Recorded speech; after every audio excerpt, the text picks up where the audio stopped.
in between brioche layers. So let's start with the pastry cream component. I'm going to measure a cup of 2% milk. I'll get the milk heating on medium.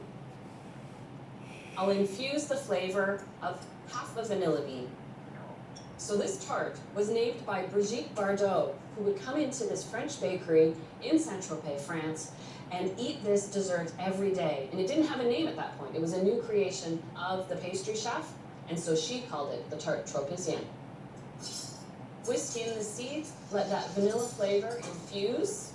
I'm going to make this pastry cream using 1 whole egg, and then the yolk of an egg, and a 1/4 cup of sugar. And to thicken it, I'll add 2 tablespoons plus 1 teaspoon of cornstarch. Just whisk this together. I can see that the milk is just starting to simmer, so it's ready to add. Just add it gradually while whisking. Add the entire mixture back to the pot, then return it to medium heat, whisking constantly until the cornstarch thickens up, turns nice and glossy. I scrape this through a strainer over 2½ tablespoons of butter. The coolness of the butter halts the cooking of the pastry cream, so it'll stay nice and smooth.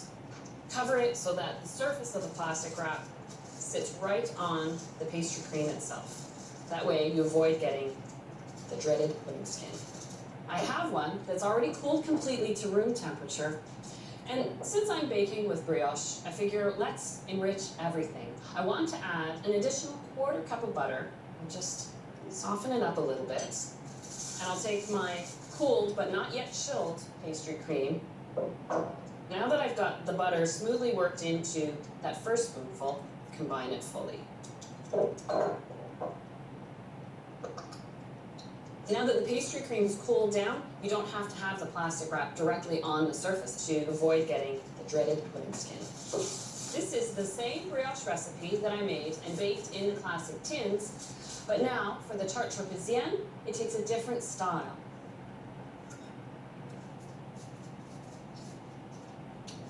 To achieve a nice 9-inch cake, I'm going to roll out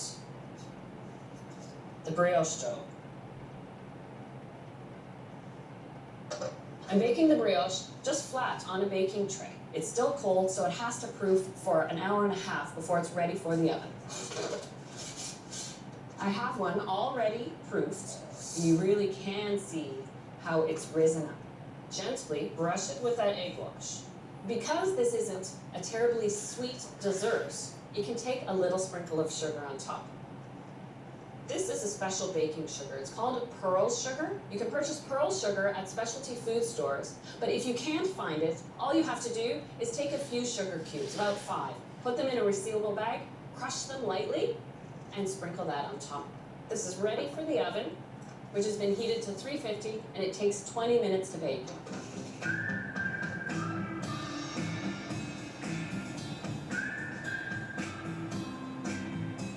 Look at that beautiful golden brown color.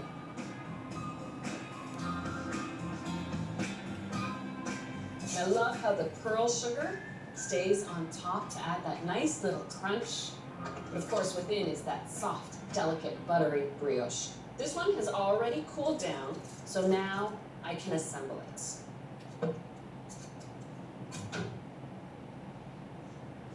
And as if adding a little extra butter to the pastry cream wasn't enough, I'm also going to enrich it with a little whipped cream, 1/3 cup.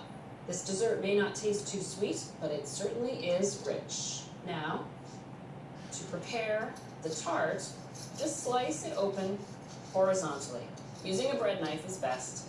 But like a bread, anything baked with yeast is best eaten on the day it's baked.